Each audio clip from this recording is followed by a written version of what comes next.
Praise the Lord, maayong adlaw, mga kaigsunan, mga kamisyon.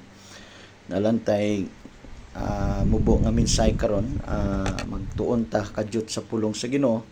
Kung ganahan ka maminaw sa pulong sa Ginoo, pabilin sa makadyot og hinumdumi nga ang pulong sa Dios pagkaonin sa atong kalag. Si Kristo mismo nag-ingon nga ang tao di mabuhi sa tinapay lamang apan sa matag pulong usab nga nagagula gikan sa baba sa Dios. Mabasa nimo na sa Matthew 4:4. So naatay isgutan sa makaigsunan diri sa Lucas kapitulo 11 gikan sa 27 ngadto sa 28. So akong basahon, sa diyang nagsulti pa si Jesus niini, may usa ka babae nga misinggit taliwala sa pundok sa mga tao ug mingon kaniya, bulahan ang babae nga maoy nagsabak ug nagpasuso kanimo. Apan si Jesus mitubag, bulahan hinuon sila nga namati sa pulong sa Dios ug nagtuman niini. So try to imagine, makaigsunan. So kining babae makaigsunan nga misinggit taliwala sa daghang mga tao. Ang iyang pagsinggit makaigsunan nagpointing kini sa inahan ni Jesus. Tungod kay nakita man nila si Jesus nining panahon nga nag-ayo og mga nagbalatian, nagpagawas og mga nayawaan, og mingon ang usa ka babae nga bulahan ang babae nga nagsabak og nagpasuso. Meaning nag-refer kini kang Mary. Well, si Mary makaigsunan, sumala sa Bible gitawag siyang a blessed woman among all women. Hinumdumi nga si Mary parehas lang sa nimo o parehas nako tao.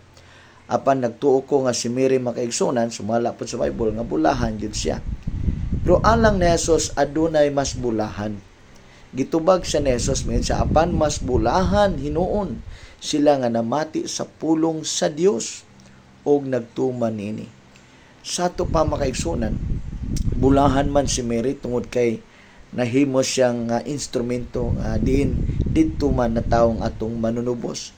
Pero mas miingon pod si Jesus, mas bulahan hinuon sila nga namati og nagtuman. Makaigsunan ko, tinuod man nga nagrespeto ta ni Mary, pero si Mary makaigsunan hinumdumi nga dili siya manunubos.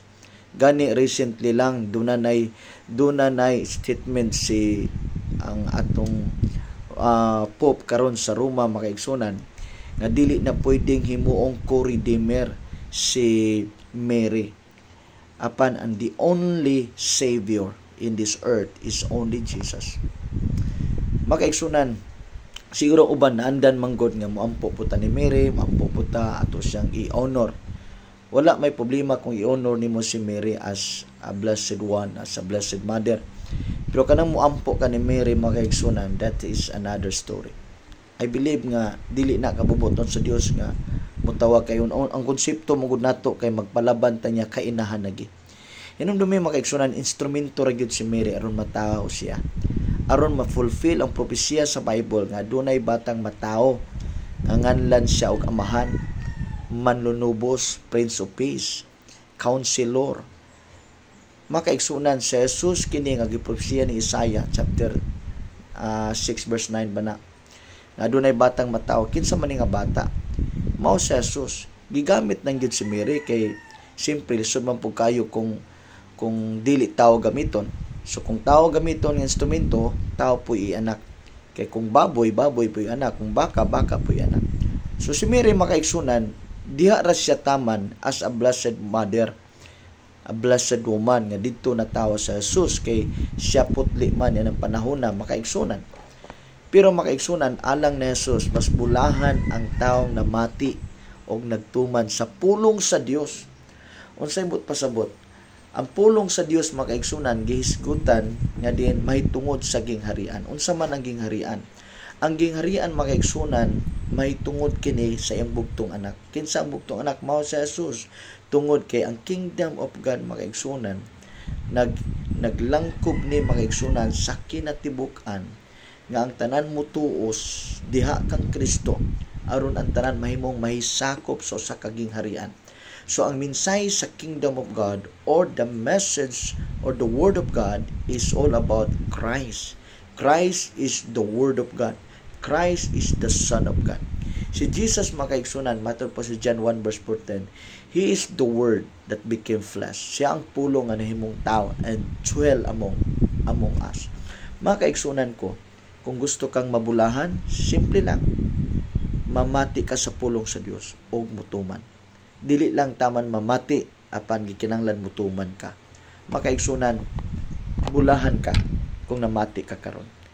Himua si Jesus nga imong manunubos kay siya ang mensahe sa kingdom of God. Siya ang message sa word of God. Si Jesus man ang pulong. So kung mamati ta ni Jesus, mabulahan ta. So ibutang sa imong na wala na ilang paagi sa kaluwasan, wala na ilang paagi mo atutag langit, gawas lamang sa Jesus. Kay si Jesus mismo po nagsulti nga siyang dalan kinabuhi kang kamaturan, way makatusamahan gawas lamang kanya. Higala ko, ikaw karon nga namati, bulahan ka kung imo ning ikinasing-kasing. Lahutay o padayon sa pakigrelasyon sa Ginoo, doon na may pagsulay, doon ay daghang challenges kinabuhi, apan ibutang sa imong kasing-kasing. Himo ang sentro sa Jesus sa imong kinabuhi. Kay siya ang atong paglaom, siya ang tanan, siya ang kusog, siya ang atong kinabuhing walay katapusan. Ang mudawat kang Jesus makabaton og kinabuhing walay katapusan sumala sa pulong sa Dios. Ingon ang Bible, ang nagbaton sa anak may kinabuhing walay katapusan. Apan ang wala midawat sa anak, ang kapungot sa Dios magpabilid ya kaniya. Higala, salamat sa pagpaminaw, dalay ko ng Dios, umayong adlaw.